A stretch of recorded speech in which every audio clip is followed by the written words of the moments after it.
नवाब नौरोज खान जो कि बलूचिस्तान के एक बड़े तबके के लिए एक हीरो जबकि रियासत के लिए एक बागी थे। नवाब नौरोज खान की जिंदगी का बेशतर हिस्सा बगावत की तहरीकों में गुजरा। वो 1914 से 1932 के दौरान मुख्तलिफ मकामात और औकात में अंग्रेजों के खिलाफ तहरीकों की रहनुमाई करते रहे। अंग्रेज नवाब नौरोज खान के जेल से फरार होने और उनकी सरगर्मियों से खाइफ थे। नवाब नौरोज खान अपनी जद्दोजहद और किरदार की वजह से इलाके के काबिल एहतराम शख्सियत में शामिल थे, जिस पर इनको रियासत कलात में ऐवान बाला यानी दारुल उमरा का रुकन मुंतखब किया गया।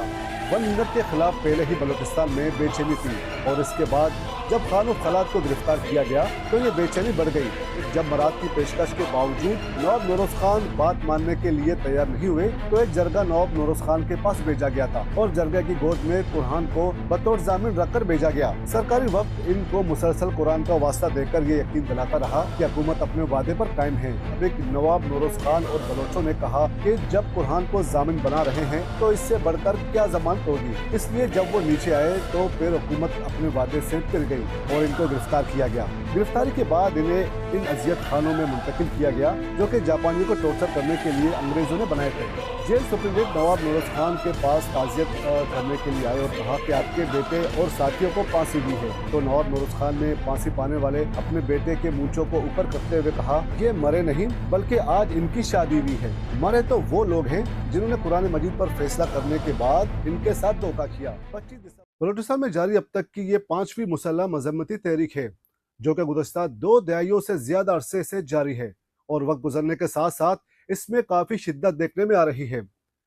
बलूचिस्तान में पहली मुसल्लह मजम्मती तहरीक रियासत कलात का पाकिस्तान के साथ हिलाक के सिर्फ चंद माह के बाद ही शुरू हुई, मगर ऐसा नहीं कि सिर्फ कायम पाकिस्तान के बाद से ही इस खित्ते में बगावतें हो रही हैं, बल्कि बड़े सगीर की तकसीम से कबल भी इस खित्ते में अंग्रेज सरकार के खिलाफ भी कई बार इन बगावतों ने सर उठाया। और इसी तरह कुछ किरदार ऐसे भी गुजरे हैं जिन्होंने अंग्रेजों से लड़ते लड़ते रियासत पाकिस्तान के खिलाफ भी हथियार उठाए। उनमें से एक नवाब नौरोज खान का नाम नुमाया है, जिन्होंने रियासत कलात का पाकिस्तान के साथ हिलाक के बाद पाकिस्तान में दूसरी मुसल्लह मजम्मती तहरीक की बुनियाद रखी। आज हम नजर डालते हैं नवाब नौरोज खान के हालात जिंदगी पर, जो कि बलूचिस्तान के एक बड़े तबके के लिए एक हीरो जबकि रियासत के लिए एक बागी थे। नवाब नौरोज खान ज़रगज़ई, जिन्हें बलोच अवाम एहतराम के बाइस बाबू नौरोज खान के नाम से याद करते हैं। 1875 में नवाब नौरोज खान जिला खुजदार के तहसील जेरी में सरदार पसंद खान ज़रगज़ई के यहाँ पैदा हुए। ज़रगज़ई बलूचिस्तान के एक मारूफ और बड़े कबीले जेरी की शाख है। नवाब नौरोज खान एक सादा तबीयत के इंसान थे, लेकिन बाज़ मामलात में वो सख्तगीर और उसूल पसंद भी थे। वो 1908 से 1910 तक सरकारी मुलाजिम रहे, लेकिन जब इनके भाई नवाब मोहम्मद खान ने अंग्रेजों के खिलाफ बगावत करके मुसल्लह जद्दोजहद शुरू की तो उन्होंने मुलाजमत से इस्तीफा दिया। 6 साल तक वो अपने भाई के शाना बशाना कौमी आज़ादी की जंग लड़ते रहे। बड़े सगीर की तकसीम के बाद जब बलूचिस्तान का पाकिस्तान के साथ हिलाक का मामला उठा तो उन्होंने कलात असम्बली में पाकिस्तान के साथ हिलाक की मुखालिफत की और इस पर आखिरी दम तक कायम रहे। नवाब नौरोज खान की जिंदगी का बेशतर हिस्सा बगावत की तहरीकों में गुजरा। वो 1914 से 1932 के दौरान मुख्तलिफ मकामात और औकात में अंग्रेजों के खिलाफ तहरीकों की रहनुमाई करते रहे, जिनके दौरान इन्हें मुतअद्दिद बार अफगानिस्तान की सरहद अबूर करनी पड़ी। वो 9 बरस तक मुख्तलिफ शहरों के जेलों में कैद रहे। पहली बार 1922 में गिरफ्तार हुए और उन्हें उम्र कैद की सजा हुई। सजा के तौर पर इन्हें काला पानी जजार इंडिमा भी भेज दिया गया था। ताहम बाद में इन्हें सक्कर जेल मुंतकिल किया गया। सक्कर जेल में इनकी मुल्ला मेहर नामी एक शख्स से मुलाकात हुई जो कि जेल में 2 भी थे। इसके अलावा वो 2 मजीद कैदियों से भी इनकी दोस्ती हुई। मुल्ला मेहर नामी शख्स नवाब नौरोज खान की शख्सियत से बहुत मुतासिर थे। 3 साल जेल में रहने के बाद जब नवाब नौरोज खान उकता गए तो उन्होंने मुल्ला मेहर से कहा कि वो जेल से फरार होना चाहते हैं। उन्होंने इस मकसद के लिए चंद गज मजबूत कपड़े की दरख्वास्त की। मुल्ला मेहर ने इंतहाई एहतियात से इनको 30 गज कपड़ा ला कर दिया, जिसके टुकड़े करके नवाब नौरोज खान ने इनसे रस्सी और तेले तैयार किए। इन तेलों को मिट्टी से भर दिया और रस्सियों से मजबूत बांधकर जेलों की अंदरूनी दीवार के करीब फेंक दिया, जिस पर चढ़कर रस्सी के जरिए मिट्टी से भरे तेले दीवार से बाहर फेंक दिए और नवाब नौरोज खान ने अपने 2 साथियों समेत फरार होने की कोशिश की। इस कोशिश के दौरान जेल के एक गार्ड ने इनको देखा और फायरिंग खोल दिया, लेकिन नवाब नौरोज खान और उनका एक साथी दीवार पलंगने में कामयाब हुए। ताहम एक साथी कामयाब न हो सका। जेल के करीब घने जंगल थे, جن سے وہ رات کی تاریخی میں نکلنے میں کامیاب ہو گئے اور وہ وہاں سے جیکب آباد پہنچ گئے اور بعد میں اونٹوں پر سفر کر کے اپنے آبائی ضلع خزدار کے علاقے موالا پہنچے۔ نواب نوروز خان ان کے ساتھی نامی کتاب کے مطابق انگریز نواب نوروز خان کے جیل سے فرار ہونے اور ان کی سرگرمیوں سے خائف تھے۔ انہیں اس بات کا بھی خدشہ تھا کہ کہیں وہ ان کے لیے نیا محاذ نہ کھول دے۔ ان خدشات کے پیش نظر انگریزوں نے نواب نوروز خان سے مفاہمت اور صلح کا راستہ اختیار کیا۔ نواب نوروز خان نے حکمت عملی کے تحت صلح پر آمادگی کا اظہار کیا، جس کے بعد انگریز نے ان کی ضبط شدہ جائیدادیں انہیں واپس کر دیا۔ انگریزوں نے انہیں ان کے بھائی رسول بخش کی جگہ زہری قبیلے کی سرداری کی پیشکش کی، جسے انہوں نے مسترد کرتے ہوئے کہا اس سے ان کے درمیان ایک نئی خانہ جنگی ہوگی۔ 2 سال تک نواب نوروز خان خاموش رہے، لیکن جب انگریزوں نے سردار رسول بخش کو گرفتار کیا تو انہوں نے ایک بار پھر اپنے دوست علی دوست بلوچ کے ہمراہ انگریزوں کے خلاف بغاوت کی۔ انہوں نے انگریز حکومت کو مراسلہ لکھا کہ رسول بخش کو 7 دن کے اندر رہا نہیں کیا گیا تو وہ حکومت کے خلاف مشکلات پیدا کریں گے۔ انگریزوں نے سردار رسول بخش کو رہا کیا، لیکن ساتھ میں ان سے وعدہ لیا کہ وہ نواب نوروز خان کو کوئٹہ لائیں گے۔ سردار رسول بخش جب نواب نوروز خان کو کوئٹہ لے جانے کی تیاری کرنے لگے تو انہوں نے جانے سے انکار کر دیا۔ انکار کے بعد انگریزوں نے نواب نوروز خان کے وارنٹ گرفتاری جاری کیے اور ایک مرتبہ پھر چاپہ مار کارروائیاں شروع کی۔ قائم پاکستان کے بعد بھی بغاوت کا سلسلہ جاری رہا۔ قائم پاکستان سے قبل بلوچستان 2 حصوں پر مشتمل تھا۔ کوئٹہ، چاغی، بولان، سبی اور نصیر آباد کے علاوہ ڈیورن لائن تک براہ راست انگریزوں کی عملداری میں تھے، جو کہ برٹش بلوچستان کہلاتے تھے۔ ان علاقوں کو انگریزوں نے خان آف قلات سے لیز پر حاصل کیا تھا، جبکہ باقی علاقے ریاست قلات کا حصہ تھے اور خان آف قلات کی عملداری میں تھے۔ نواب نوروز خان اپنی جدوجہد اور کردار کی وجہ سے علاقے کے قابل احترام شخصیات میں شامل تھے، جس پر ان کو ریاست قلات میں ایوان بالا یعنی دارالعمرہ کا رکن منتخب کیا گیا، جہاں انہوں نے بلوچستان کے پاکستان کے ساتھ ہلاک کی مخالفت کی۔ اسکندر مرزا کے دور میں انہیں خان آف قلات احمد یار خان نے طلب کیا تو قلات کے لیے وہ ایک بڑے لشکر کے ہمراہ نکلے تھے۔ نواب نوروز خان خان آف قلات سے ملاقات کے بعد جب واپس اپنے علاقے کی جانب روانہ ہوئے تو خان آف قلات کو گرفتار کیا گیا۔ بلوچستان سے تعلق رکھنے والے دانشور اور ادیب پروفیسر ڈاکٹر شاہ محمد مری کے مطابق 1 یونٹ کے خلاف پہلے ہی بلوچستان میں بے چینی تھی، اور اس کے بعد جب خان آف قلات کو گرفتار کیا گیا تو یہ بے چینی بڑھ گئی۔ خان آف قلات کے خاندان نے 300-400 سال سے زائد عرصے تک بلوچستان میں حکمرانی کی تھی۔ لوگ ان کو اپنا حاکم مانتے تھے۔ گرفتاری کے بعد خان آف قلات کو لاہور منتقل کیا گیا۔ اس وقت آمد و رفت کے ذرائع نہ ہونے کے برابر تھے۔ خان آف قلات کے بعد مسلح بغاوت شروع ہوئی اور یہ بغاوت جلاوان سے نکل کر مشرقی بلوچستان یعنی کولو، ڈیرہ بگٹی اور دیگر علاقوں تک پھیل گئی۔ اس دور میں ایوب خان نے اس بغاوت کو ختم کرنے کے لیے جوابی کارروائیاں شروع کی۔ پروفیسر مری کے مطابق چونکہ اس وقت فوج کی گوریلا وارفیئر سے نمٹنے کی زیادہ تربیت حاصل نہیں تھی، اس لیے وہ اس پر جلدی قابو پانے میں ناکام رہے۔ انہوں نے بتایا کہ نواب نوروز خان کا یہ مطالبہ تھا کہ 1 یونٹ ختم کر کے بلوچستان کی حیثیت کو بحال کیا جائے اور خان آف قلات کو رہا کر کے ان کو عزت و مقام دیا جائے۔ ڈاکٹر شاہ محمد کے مطابق اس وقت یہاں جنگی اصول نہیں تھے، ایک وحشیت طاری تھی، لیکن ہر قسم کی طاقت کے استعمال کے باوجود یہ لڑائی 1 سال تک چلتی رہی۔ پھر جب یہ دیکھا گیا کہ طاقت کے استعمال کے باوجود معاملات قابو میں نہیں آ رہے تو مذاکرات کے نام پر ایک ایسا طریقہ اپنایا گیا جس کو بلوچ آج بھی نظر انداز نہیں کر سکتے۔ نواب نوروز خان اور ان کے ساتھی نامی کتاب کے مطابق بریگیڈیئر ریاض حسین، جو کہ اس وقت آپریشن کے کمانڈر تھے، مسائل کو مذاکرات کے ذریعے حل کرنے پر زور دیتے ہوئے وعدہ کیا کہ حکومت پاکستان کے ساتھ کامیاب مذاکرات اور سمجھوتے کے نتیجے میں سورابطہ لسبیلا ایک نئی ریاست تشکیل دے کر اسے نواب نوروز خان کے ماتحت کیا جائے گا اور ان کی حیثیت ایک بااختیار حاکم یعنی نواب آف مکران کی ہوگی اور مقامی انتظامیہ اور دیگر ریاستی امور ان کے ماتحت ہوں گے۔ جواب میں نواب نوروز خان نے لکھا کہ میں بلوچی رسم و رواج اور تشخص کا سودا ہرگز نہیں کروں گا، یہ ہماری سرزمین ہے جس کے ٹکڑے کرنے کے حق میں نہیں ہوں۔ نوروز خان نے کہا کہ اگر حکومت مذاکرات کی خواہش مند ہے تو پہلے اپنی فوجیں واپس بلا لے، خان آف قلات کو فوری طور پر رہا کرے، حکومت قلات کی حاکمیت بحال کرے اور بلوچستان کے تمام گرفتار شدہ قیدیوں کو رہا کیا جائے۔ ہتھیار ڈالنے کے لیے نواب نوروز خان کی شرط یہ تھی کہ اگر خان آف قلات خود آ کر کہیں تو پھر وہ ہتھیار ڈالیں گے۔ کتاب کے مطابق جب مراد کی پیشکش کے باوجود نواب نوروز خان بات ماننے کے لیے تیار نہیں ہوئے تو ایک جرگہ نواب نوروز خان کے پاس بھیجا گیا تھا और जरगा की गोद में कुरान को बतौर जामिन रखकर भेजा गया। जब मुसल्लह कार्रवाइयाँ करने वाले नीचे आए तो उन्होंने कुरान को बोसा दिया और कहा कि हम इसका सदका उतारेंगे मगर हथियार नहीं डालेंगे। सरकारी वक्त इनको मुसलसल कुरान का वास्ता देकर ये यकीन दिलाता रहा कि हुकूमत अपने वादे पर कायम है।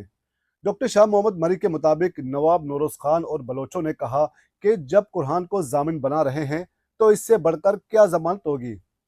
इसलिए जब वो नीचे आए तो फिर हुकूमत अपने वादे से पिर गई और इनको गिरफ्तार किया गया। गिरफ्तारी के बाद इन्हें इन अजियत खानों में मुंतकिल किया गया जो कि जापानियों को टॉर्चर करने के लिए अंग्रेजों ने बनाए थे। गिरफ्तारी के बाद नवाब नौरोज खान समेत बड़ी तादाद में लोगों को कोयटा के कोली कैंप मुंतकिल किया गया। इनका कहना था कि ये छोटी सी जगह है, लेकिन इस वक्त नवाब नौरोज खान को लाया गया था उसमें तकरीबन 700 से ज्यादा अफराद को रखा गया था। किताब में दावा किया गया है कि मुसलसल 8 माह तक कुल्ले कैंप में टॉर्चर के बाद इनको सेंट्रल जेल मच मुंतकिल किया गया। अगरचे इन्हें अपील का हक था। मीर गोदबक बुदिंजो ने मारूफ कानूनदान AK बरोई को वकील मुकर्रर किया, लेकिन मार्शल हुकाम ने आम अदालतों में अपील दाखिल होने नहीं दी। AK बरोई जब बेबस हुए तो उन्होंने मशवरा दिया कि सजाए अफ्तान के वर्षा यानी खवातीन की जानिब से अपील दायर की जाए। उन्होंने नवाब और साथियों से मशवरा लिए बगैर ही मार्शल हुकाम के नाम रेम की अपील दायर की, लेकिन जब नवाब नौरोज खान को इस बात का इल्म हुआ तो उन्होंने ये कहकर इनकार किया कि हम अपनी खवातीन के जरिए अपील अर्गिज नहीं करेंगे। मिलिट्री कोर्ट से इन्हें बड़ी उम्र होने की वजह से उम्र कैद की सजा हुई, जबकि बेटे समेत 7 साथियों को सजाए मौत सुना दी गई और तमाम कैदियों को सक्कर और हैदराबाद जेल मुंतकिल किया गया। अपने बेटे समेत 7 अफराद की फांसी के 5 साल बाद नवाब नौरोज खान 25 दिसंबर 1965 को हैदराबाद जेल में वफात पा गए। डॉक्टर शाह मोहम्मद मरी के मुताबिक यूं नवाब नौरोज खान की मौत ने जेल से इन्हें आज़ादी दिला दी। नवाब नौरोज खान को सरकारी हुकाम ने इस बात की इजाज़त दी कि वो लाशों के हमरा जेल की गेट तक जाएंगे। कहा जाता है कि जो बलोच और पश्तून इन लाशों को लेने के लिए जेल गए, इनके बकौल उस वक्त नवाब नौरोज खान बहुत पुरएतमाद नजर आए और बड़े फख्र के साथ जेल से बाहर आए। इनके चाल में कोई कमजोरी नहीं थी। जब लाशों को बाहर कतार में रखा गया तो बलोच हमायदीन के अलावा सिविलियन और फौजी हुक्काम भी मौजूद थे। जेल सुप्रिंटेंडेंट नवाब नौरोज खान के पास ताज़ियत करने के लिए आए और कहा कि आपके बेटे और साथियों को फांसी हुई है। तो नवाब नौरोज खान ने फांसी पाने वाले अपने बेटे के मूंछों को ऊपर करते हुए कहा कि सिर्फ बट्टे खान नहीं बल्कि ये सब मेरे बेटे हैं।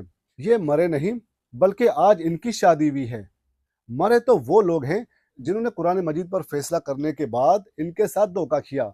25 दिसंबर 1965 को हैदराबाद जेल में नवाब नौरोज खान वफात पा गए। इनकी भी कलात में फांसी पाने वाले 7 अफराद के साथ तदफीन की गई।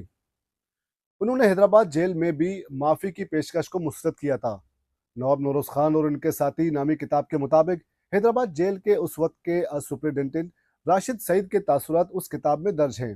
राशिद सईद के हवाले से किताब में कहा गया है कि आखिरी दम तक ये कहा गया कि तुम माफ़ी मांग लो, हम ना सिर्फ तुम्हारी सरदारी और जागीरदारी बहाल करेंगे बल्कि तुम्हें और तुम्हारे बेटों को भी आज़ाद कराएंगे।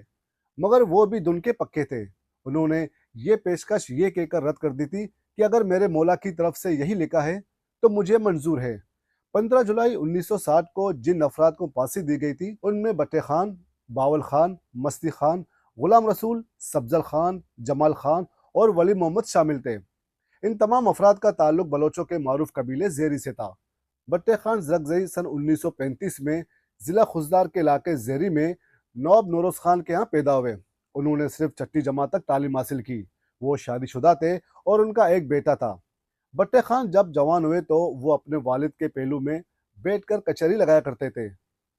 जेल में सिंध से आने वाले बाज़ मुलाकातियों ने बट्टे खान से कहा कि हमें अफसोस है कि 2 दिन बाद आपको फांसी दी जाएगी। तो बट्टे खान ने कहा कि हम खतरात और मौत से डरने वाले नहीं, हमें आला मकसद के लिए जद्दोजहद करना और कुर्बानी देना आता है। हमारी तारीख इस बात की गवाह है।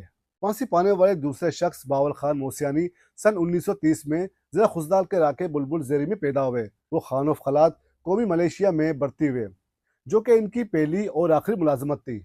इनको 30 साल की उम्र में फांसी दी गई। तीसरे शख्स मस्ती खान मोसियानी सन 1915 में ज़िला खुजदार की तहसील मनाजी में पैदा हुए। वो अपने इलाके में ज़मींदारी करते थे। वो शिकार के शौकीन थे, जबकि मकरान कौमी मलेशिया में मुलाजिम थे। मस्ती खान शादीशुदा थे। 35 साल की उम्र में उन्होंने दीगर लोगों के हमरा मुसल्लह जद्दोजहद के लिए पहाड़ों का रुख किया। کتاب میں جلمکسی کے علاقے گنداوا میں پیش آنے والے ایک واقعے کا حوالہ دیا گیا ہے۔ گنداوا میں چند امریکی پاکستانی حکام کے ساتھ سروے کے لیے آئے مستی خان نے ان کا گھیراؤ کر کے ان کو پکڑ لیا۔ بعد میں مہمان ہونے کے ناطے یہ کہہ کر چھوڑ دیا کہ بلوچ غلامی کے خلاف برسر پیکار ہے اور یہ جدوجہد اس وقت تک جاری رہے گی جب تک ایک بلوچ بھی باقی ہے۔ ان کی زندگی کے بارے میں مزید یہ تحریر کیا گیا ہے کہ جب پھانسی دینے سے قبل ان کو وزن کرنے کے لیے لے جایا جا رہا تھا تو وہ ہنس پڑے۔ جیل اہلکاروں نے ہنسنے کی وجہ پوچھی تو مستی خان نے کہا کہ آج ہماری ہڈیاں اور بوٹی وطن کی عظمت کے لیے تل رہی ہیں۔ چوتھے شخص افضل خان زہری خضدار کے علاقے زہری میں سن 1928 میں پیدا ہوئے۔ وہ پیشے سے زمیندار تھے۔ 32 برس کی عمر میں پھانسی سے قبل وہ 14 ماہ تک کلی کے پرسکر جیل میں قید تنہائی کاٹ رہے تھے۔ کتاب کے مطابق افضل کو اپنی موت کی پرواہ نہیں تھی کیونکہ ان کو یقین تھا کہ انسان مر سکتا ہے لیکن اس کی یادیں رہتی دنیا تک قائم رہتی ہیں۔ پھانسی پانے والوں میں جمال خان زہری بھی تھے جو ضلع خضدار کے پسماندہ علاقے اسوی مولا میں پیدا ہوئے تھے۔ وہ بھی پیشے سے زمیندار تھے اور شادی شدہ تھے اور ان کے 2 بیٹے تھے۔ انہیں جب حیدرآباد جیل میں تختہ دار پر لٹکایا گیا تو ان کی عمر 45 برس تھی۔ اسی طرح ولی محمد ضلع خضدار کے علاقے غزان زہری میں 1925 میں پیدا ہوئے۔ وہ ایک عام کاشتکار تھے اور معمولی آمدن سے گزارا کرتے تھے۔ ولی محمد کو جب پھانسی دی گئی تو اس وقت ان کی عمر 35 برس تھی۔ پھانسی پانے والے 7ویں شخص غلام رسول نیچاری 1920 میں ضلع کلات کے علاقے محمد طابہ میں پیدا ہوئے۔ وہ قرآن حافظ تھے اور کلات کے مضافات میں کاشتکاری کرتے تھے۔ کلات میں فوجی کارروائی کے بعد جب گلی کوچوں میں ہو کا عالم تھا تو ایسے میں غلام رسول نیچاری اپنے پرانی شاٹ گن کو لے کر خضدار کے علاقے زیری گیٹ میں مسلح جدوجہد کرنے والوں سے جا ملے۔ وہ 19 مئی 1958 کو گرفتار ہوئے اور 15 جولائی 1960 کو 40 برس کی عمر میں سینٹرل جیل سکر میں ان کو پھانسی دی گئی۔ پھانسی پانے والے افراد کے قریبی رشتہ دار گور خان زرگزئی کے حوالے سے کہا گیا ہے کہ انہیں کوئٹہ سے متصل ضلع مستون کے ڈپٹی کمشنر نے یہ اطلاع دی کہ 15 جولائی کو ان افراد کو پھانسی کی سزا دی جائے گی۔ ڈپٹی کمشنر نے کہا کہ آپ لوگ لاشوں کو حیدرآباد میں ہی دفنائیں کیونکہ یہاں ان کو لانے میں امن و امان کا مسئلہ ہوگا۔ گور خان زرگزئی کے مطابق ڈپٹی کمشنر کے اس اطلاع پر وہ حیدرآباد کے لیے روانہ ہوئے۔ دوسرے افراد کے ہمراہ سیدھے جیل گئے۔ پھانسی کے بعد احتجاج کے خدشے کے پیش نظر ان لاشوں کو بلوچستان لے جانے نہیں دیا گیا، لیکن تارپور خاندان کے عمائدین کی مداخلت پر لاشوں کو ان کے ورثاء کے حوالے کیا گیا۔ گور خان کے مطابق پھانسی کے بعد 7 افراد کی لاشوں کو لے کر ہم بلوچستان کے لیے روانہ ہوئے۔ بلوچستان کے مختلف علاقوں میں لوگوں نے ان کا استقبال کیا تو کلات لایا گیا جہاں شاہی قبرستان میں ان کی تدفین کی گئی۔ ان افراد کی قبروں پر طویل عرصے تک سیکورٹی فورسز کا پہرا رہا۔ اب تک کے لیے اتنا ہی۔ آئندہ ایک اور موضوع کے ساتھ آپ کی خدمت میں حاضر ہوں گے۔ تب تک کے لیے اجازت دیجیے۔ اللہ حافظ۔